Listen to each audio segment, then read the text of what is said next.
Добри дојде за професор Ѓорѓи Спасов, поранешен министер за правда. Се разбира, тема на интервјуто е пуч, случајот пуч во кој е обвинет, односно е под истрага се уште за под сомнение, да бидам прецизна, лидерот на опозицијата Зоран Заев. Последната вест која дојде синоќа доаѓа од обвинителството, во кое се забранува објавување на материјали за случајот пуч, како вели обвинителството. Неопходно е да се нагласи дека објавување на материјали кои може да станат, значи ова е предпоставка дека може да станат предмет на тамошна кривична постапка, е забрането и казниво со закон, и се додава дека треба да бидат отстранети, како и претходниот материјал што беше пуштен на разговорот Заев-Груевски во кабинетот на премиерот, дека треба да бидат отстранети сите слични материјали кои би се појавиле во иднина. Практично на медиумите им се заврзани рацете, односно е побарано да биде објавен информативен мрак. Па не, дефинитивно мислам дека изјавата на обвинителот во врска со публикуваниот материјал од снимката од разговорот меѓу Заев и Груевски во неговиот кабинет може да се смета за некаков материјал, некаков доказен материјал во врска со постапката која што се води врз основа на изразените сомненија дека Заев вршил некаква уцена врз високи представници на власт. Да. Меѓутоа, тоа не може да се однесува над секаков материјал кој што представува во доменот на јавен интерес, откривање на криминал, откривање на информации за фалсификување на избори, откривање на материјал за големи злоупотреби на власт. За кој говори самиот Заев. За кој што говори Заев. Тоа се две различни нешта. Оно што несомнено станува за препастувачки за Македонија, тоа е што обвинителот во неговото соопштение не кажува кој го снимил материјалот во кабинетот на председателот на владата. Да.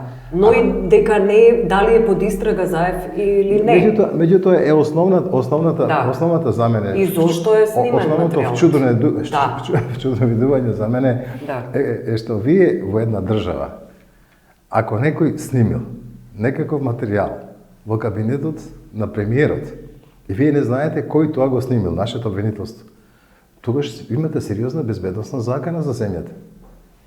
Ако премиерот не кажал, јас ова го имам снимено, или не изјавил дека под моја контрола е ова снимено, обвинителството тоа не го знае, ние секако можеме да се посомневаме дека секој има некаков пристап до кабинетот на премиерот и ги снима сите тајни кои што тој ги разговара со сите гости во неговиот кабинет. Беше разрешен заменик директорот на ДБК. Од сосема други причини. Сметате дека воопшто нема никаква корелација Дефинитивно тој е заменет затоа што со систематизацијата во агенцијата за контраразузнавање е укинато мистото заменик директор на агенцијата, а случајно заменик директор на агенцијата доаѓа од партијата ДУИ, која што него признава председател Ѓорѓе Иванов, во чија што надлежност е агенцијата за контраразузнавање. Тие два случаи не се поврзани со ова. Меѓутоа, она што е поврзано со изјавата на обвинителот е вчуденевичниот факт со каква леснотија тој може да каже: ние не знаеме кој го снимал, ние не знаеме кој го доставил. Тој не го вели тоа, дека не знаете, односно го премолчува. Они велат дека понатаму ќе трагаат по тоа кој го снимил видеото, понатаму ќе откриваат кој го доставил видеото, понатаму ќе трагаат по тоа кој и го објави видеото и барат таквите видеа да бидат евентуално отстранети од социјалните мрежи и од медиумите. Што значи Што значи кои видеа може да бидат отстранети? Широк е опсегот на таков тип на видеа. Може би и овој видео, нашиот разговор, би било отстрането. Значи, постои опасност и излегувањето на самиот лидер на опозицијата Заев на пресконференција да биде побарано да биде отстрането тоа видео. Не. Тоа не може да биде отстрането. Меѓутоа, со ваков вид на изјави од страна на обвинителот се создава една можност за пропагандно заплашување на сите оние кои што би го толкувале што тоа значи ова што го кажува обвинителот. Во таа смисла, во Македонија денеска се води вистина една пропагандна војна за да се сокријат сите податоци кои што може да излезат од она со што располага според информациите кои што нас досега се достапни лидерот на опозицијата. Тогаш лидерот на кој треба да биде следниот потек на лидерот на опозицијата ако му се заврзани него рацете со ова барање на обвинителството, ако се заврзани рацете на медиумите како што кажав? Значи, сакам да ви кажам. Заев најави дека ќе обезбеди на јавноста, ќе информира јавноста за коруптивни, криминални сделки и така натаму. Дефинитивно. Тој нема да има право со ова барање на обвинителството. Не е точно. Значи, ова барање на обвинителството не спречува објавување на било какви информации од јавен интерес. Информациите за било каков криминал, добиени по било каков основ, можат во секое време да бидат објавени од било кој медиум и на било кој начин и да бидат ставени на увид на јавноста и на органите на прогонот за да може да се заштити јавноста од злоупотреба на јавните функции. Но што значи тоа од јавен интерес ако обвинителството каже дека било каков материјал е забранет? Тука не пишува во нивното соопштение смее да се објавуваат информации од јавен интерес. Во обвинителството, точно во изјавата на обвинителот, односно информацијата од обвинителството, точно стои дека не треба да се објавуваат информации кои што се поврзани во врска со процесот кој што се постапката која што се води против луѓето во овој случај. Информации во врска со постапката која се води во овој случај се информации во врска со тоа. Дали од некога се добиени информациите за кои што они говорат. Второ, дали со нив се правела уцена и дали со нив е загрозен уставниот поредок. Според тоа, ниту една од информациите за криминална власт, ниту една информациите за фалсификување изборите, ниту една информацијата за злоупотреби и криминали кои што се направени од страна на високи функционери не спаѓа во некаква тајна. Туку сите тие информации се од интерес на јавноста и може секој медиум, секоја медиумска куќа, секој новинар да ги објавува и слободно да ги стави и не само што има право, него тоа е и нивна должност како што и должност на секој што располага со такви информации да ги стави на увид на јавноста. Но тоа вие го велите. Заради тоа обвинителството не е прецизно кога вели отстранување на сите слични материјали кои би се појавиле во иднина. Слични материјали. Што вели, например, решението за Заев? Вели дека има основано сомневање дека сторил кривично дело насилство према представници на највисоки државни органи. Сонесува на Груевски. Груевски, тоа и го изјави на пресконференцијата, дека му доколку не прифатиме формирање на техничка влада, ќе започне со објавување на ваков материјал. Значи, во целиот процес... Не е точно. Точно и двете формулации кои што сега ги прочитавте, говори дека се однесува само на информации кои што значат уценување. Уценувањето е со материјалите. Не уценувањето со материјалите. Уценувањето е дека доколку вие не постапите вака, доколку има некоја информација за таков разговор, ние ќе го направиме тоа и тоа. Тоа не се однесува на материјалите. Тоа не се однесува на содржината на материјалите. Тоа се однесува на разговорот меѓу две лица. И тоа се сосема друг вид на материјали. Не се однесува ниту на содржината, ниту на информациите со кои што располага Заев. Тие мора да бидат достапни на јавноста. Негова должност е и должност е на секој новинар што ќе дојде до нив да ги објави во јавност. Тоа бе упатствата и соопштението и на ЗНМ, на Сдруженијето на новинари, на синдикатот. Да. И ова што, ако ви се чини дека остава простор за некакво заплашување на јавноста или за некакво заплашување на новинарите кои што ви сакаат да несумнено така се толкува. Тоа е дел од она што јас го нарекувам пропагандна војна за заплашување на медиумите, односно за забрана за објавување на информации кои што би можеле да го разоткријат криминалот на власт. И јас веќе говорев на таа тема дека всушност постојат 5 методи со кои што тие се обидуваат да ја заплашат јавност, ако сакате можеме за нив да разговараме. Да, многу е интересно затоа што велите се работи само за заплашување. Не значи ли тоа дека се работи и за затворање на медиуми, за затворање на новинари, ако обвинителството вели дека постои сушност дека кривичната постапка е забранета и казнива со закон, ги предупредува новинарите дека може многу лесно да одговараат. Овој метод на заплашување на новинарите се одвива на тој начин што сега пред се од страна на владата и од страна на изјавните пропагандисти се пуштаат отприлика неколку вида на закани. Првата закана е дека се што што ќе биде објавено врз основа на информации кои што ја дискредитираат владата, е дел од кривичното дело пуч, и дека врз основа на тоа секој може да биде обвинет за клевета и да плаќа високи казни или не објавувајте, или ќе ги следите последиците од кривичното дело пуч. Втората димензија е, сега изнесуваат во врска со првата закана, вадат низа експерти од областа на фонетика, од областа на информатичките науки, од областа на безбедноста, дека секоја аудиоснимка би можела да биде фалсификувана врз основа на фонетските гласови и на секоја снимка која што ќе биде објавена со говорот на Груевски, на Јанкуловски или некој друг функционер, всушност може да биде фалсификувана. Ако ви објавите некаква снимка, тие можат однапред да ве прогласат дека тоа е монтирано со цел да му се нанесе штета на тоите функционери и повторно да ве тужат за клевета.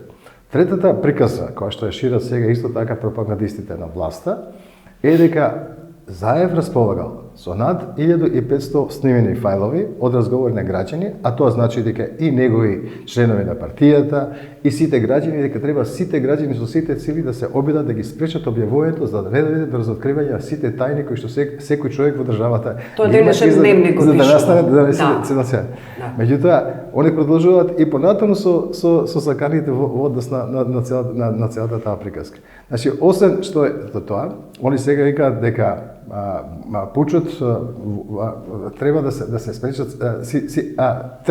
Четвртата работа е дека бидејќи тие материјали се добиени од странска разузнавачка служба, а странска разузнавачка служба не може да ја мисли добро на Македонија, се што ќе биде објавено, ќе биде против Македонија, изедначувајќи ја владата и Груевски и раководството со Македонија.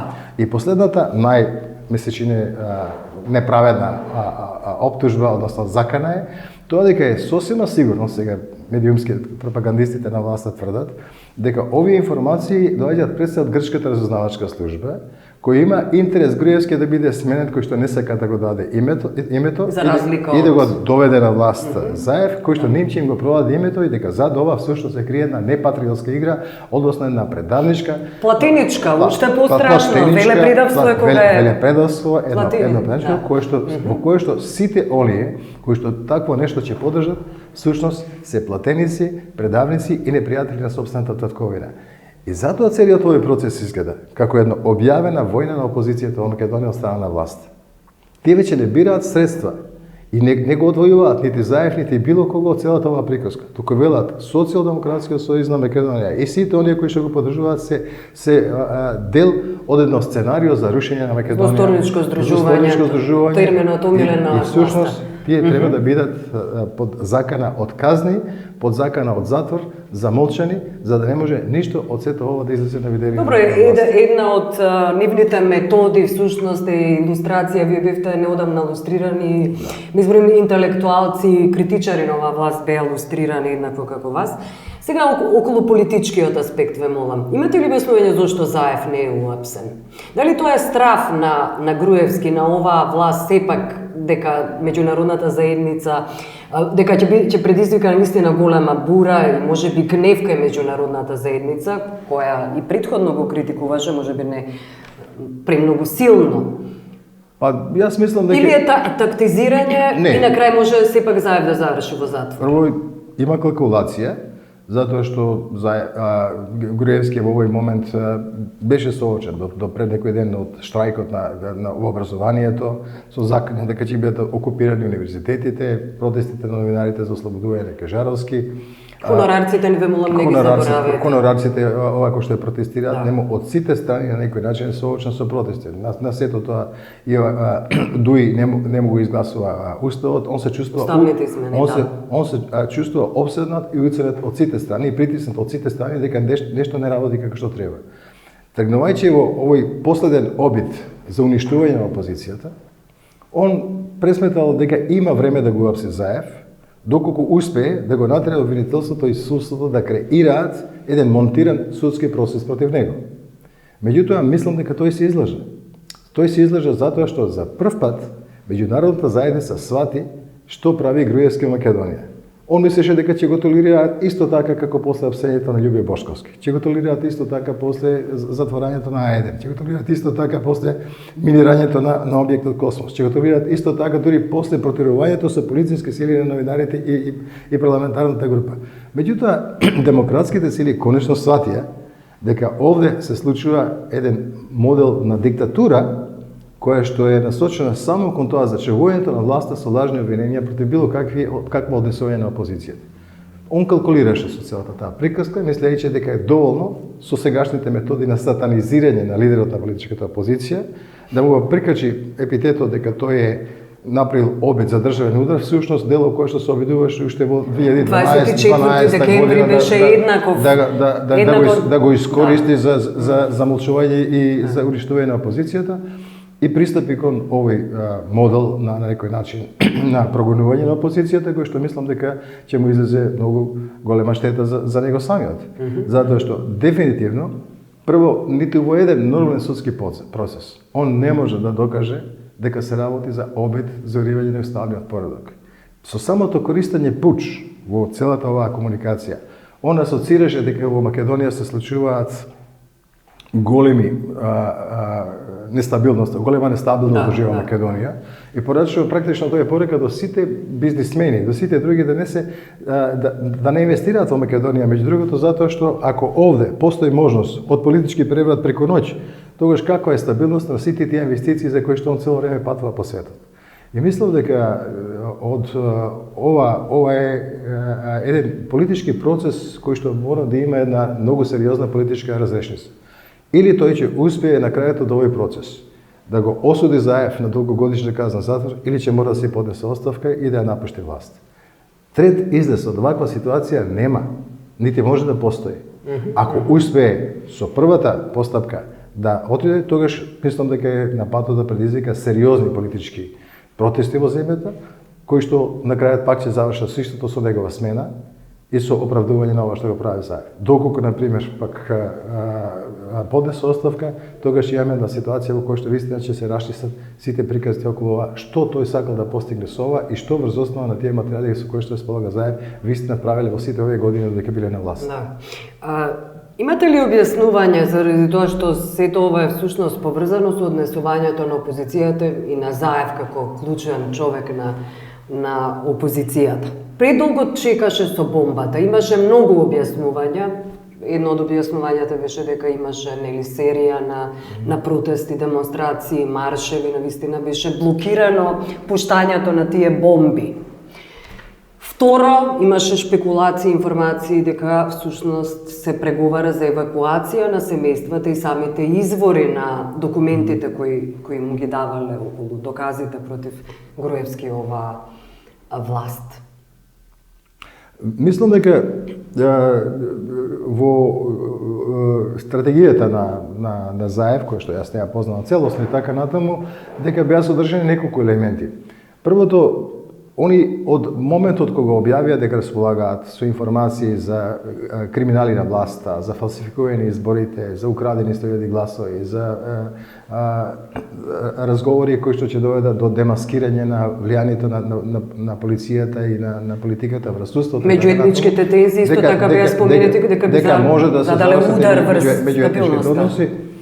Мислам дека оние очекуваа во тој период дополнително да на некој начин созрее демократската свест и демократските протести да се заостат во земјата. Втората работа од искуството што го има со Македонска банка, со актори, со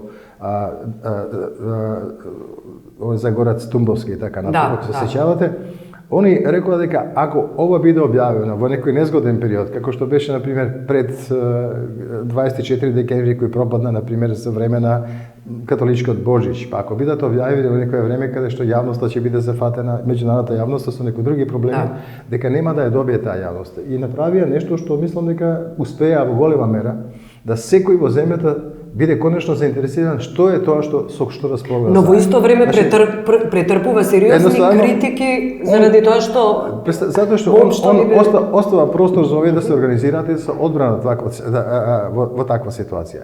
Меѓутоа, она што е многу битно во целата таа работа, мислам дека целата политика на објавување на овие материјали на ЗАЕФ беше дизајнирана така да тоа се објави некаде можеби на почетокот на пролетта во Македонија, за да може евентуално со објавувањето на тие материјали кои што дефинитивно нема ќе го уништат, како што барем тие велат, достоинството на власта и неможноста да понатаму ќе застранат власта во таа мера да она не може да остане понатаму на власт, да можеби се врати опозицијата во парламентот, да може во самиот парламент да ги процесуира еден голем дел од овие обвиненија и на крајот да се побара гласање за недоверба на владата, кој што ќе доведе до предвремени парламентарни избори, кој што ќе го организира можеби некоја техничка влада. Дали е тоа најдобриот начин кој што го смислиле? Дали е тоа одложување кој што можеби ќе има само штета по опозицијата или не? Јас не можам да Има секакви шпекулации, кога се чека новиот американски амбасадор да го земјава. Значи, другата приказка во врска со целата таа работа е дека кога располагате со вакви нешта, вашата моќ за да влијаете врз груевски преку меѓународните субјекти во Македонија е поголема и очекувате, бидејќи тие исто така располагаат со тие информации, да му ги предочат на груевски да му кажат дека подобро би било да се седне и да се разговара за работите на една демократска маса за сите тие работи, и независно тоа овако што ќе бидат објавени, а кога ќе бидат објавени да биде сето тоа на некој начин само финале на една претходно договорена работа за смена на власта во Македонија. Велите дека најдобро решението сценарио Санадер. Меѓународната заедница едноставно да го принуди, некои велат и да го уцени, покажувајќи му материјали, компрометирачки материјали во кога велам компрометирачки, мислам на криминали и корупција, се разбира фалсификување на избори за она што говори ЗАЕФ. Дали е тоа најдоброто решение? Па Груевски имаше досега комоцијата да биде толериран, заради тоа што меѓународната заедница сериозно беше зафатена со многу посериозни проблеми, како овие сега изборите во Грција, па војната во Украина, па она што се случува во Сирија, па ИЗИС и така натаму. Вистина, они една мала диктатура на Балканот можеа да ја толерираат, особено затоа што овој се дека не е загрозена стабилност. Паралелно со сето тоа што го прави, зборува дека Македонија сака да биде членка на Европската унија и на НАТО, наспроти сето на другото што го прави. И од тоа мислам дека они не обрнуваа внимание и мислам дека они не беа нити заинтересирани за нешто во Македонија да се случува, нити пак беа нешто заинтересирани да извршат било каков притисок врз Груевски, каков е таков е со сето она што го прави. Заради тоа што го имаат и Виктор Орбан. Виктор Орбан во срцето на Европската унија. Вчера на Ангела Меркел рече дека ние градиме и либерална демократија која што нешто за што сите се чудат во сето што е тоа, посочувајќи дека е тоа она што го прави Ердоган и што го прави Путин.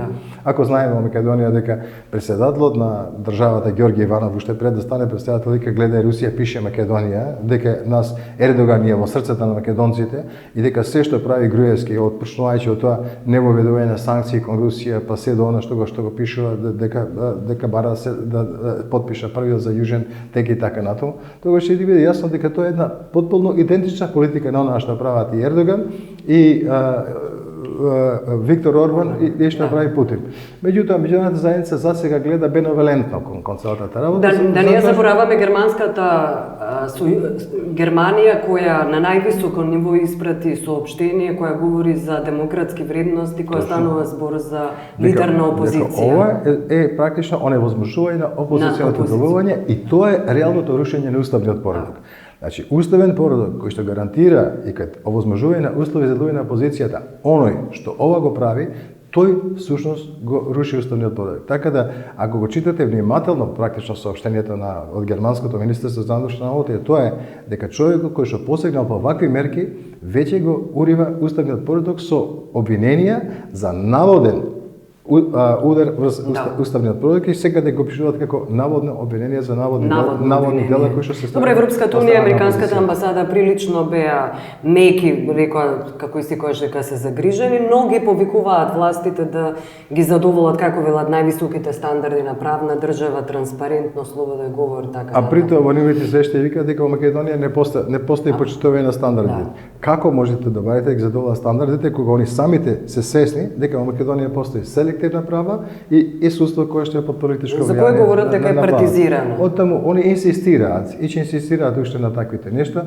Меѓутоа прашањето ќе видиме дали ако Груевски и овој пат се однесува така како што се однесува досега, дали ќе претрпи некакви последици. Меѓутоа, она што мислам дека треба на сите да не биде јасно, Ние не смееме да очекуваме дека странците ќе ја водат нашата битка за демократизација во Македонија. Битката за промена за демократските вредности и за почитување на демократијата во Македонија ќе мора да ја изберат политичките сили во Македонија сами. И од нивниот капацитет, од нивната способност да го мобилизираат социјалното и политичкото незадоволство, ќе зависи што ќе се случува понатаму во Македонија. Го заборавивме, кога говориме за меѓународната заедница, заборавивме реакцијата на Русија. За прв пат, можеби, после кој знае колку време се појави Русија со став околу случајот Пуч. Што вам тоа ви говори? Тоа е прилично индикативен. Едно многу интересно соопштение, во кое што на самиот почеток веќе се прифаќа формулацијата од страната на премиерот Груевски, дека тука станува збор за сериозен пуч во Македонија и она што они сака да окажат дека еве ова е пример во кој што докажува дека треба да се прифати барањето на Русија да не се дозволи со пучеви како во Украина да се менуваат проруските раководства во било кои делови од светот. Да. Добро, и на крај ве молам, го издвоивте влегувањето на опозицијата во парламентот како најдобар начин да бидат презентирани доказите, бомбите, така наречените бомби на Заев. Вели дека тоа најмутрото решение? Да. Јас сум дефинитивно убеден во после сето ова што се случува во Македонија, мислам дека веќе не постои повлијателен канал од она што се нарекува парламент. Сега, веднаш по објавувањето на сите овие податоци, колку се, толку се, какви се, такви се, мислам дека СДСМ има обврска да влезе во парламентот со целата своја парламентарна група, може би да не учествува во расправата за било што наложува парламентарното мнозинство, меѓутоа да го користи инструментот на пратенички прашања, да го користи инструментот на дебата по секој прашање, изнесување на и повторување на овие аргументи од говорниците на парламентот и оние така наречени истражувачки расправи што се организираат во парламентот, во кои што практично може да публикуваат и сведоци. Hearings на нив мислам, тоа се кои што ги се организираат во парламентот, да инсистираат секој месец по неколку такви расправи за да може парламентот да се институционално да се реши кризата. Не постои друг начин. Институционално не може ниедна криза да биде разрешена во институционално. Во Македонија на крајот сето тоа се заврши со одлука на парламентот, за распуштање на парламентот, за распишување на нови избори и така натаму. Меѓутоа, во отсуство на сериозни медиумски канали кои што ќе ги пренесуваат вашите стварања, вас каналот парламент мора да го искористите за собствени потреби. Освен ако не ви го исклучат како во случајот со 24 декември. Тоа не е никакво понижување на опозицијата, тоа не е никакво поништување на одлуките за кои што тоа може само да биде дел од стратегијата која што на крајот на криштата ќе заврши токму со тоа, со влегување во парламентот, со изложување на сета аргументација со која што располага опозицијата и со барање да се направат избори во согласно со барањата на опозицијата, да нема мешање на власта на партијата со власта, да се обезбеди медиумско еднакво покривање на власта и опозицијата, да се промени избирачкиот список и да се обезбеди техничка влада која ќе ги спроведи изборите за да може Македонија да има фери демократски избори. Тоа е дел од политичката борба и мислам дека опозицијата ќе знае да ги искористи сите демократски инструменти и во институционални инструменти за остварување на своите цели. Благодарам што бевте гост. Благодарам и на вас.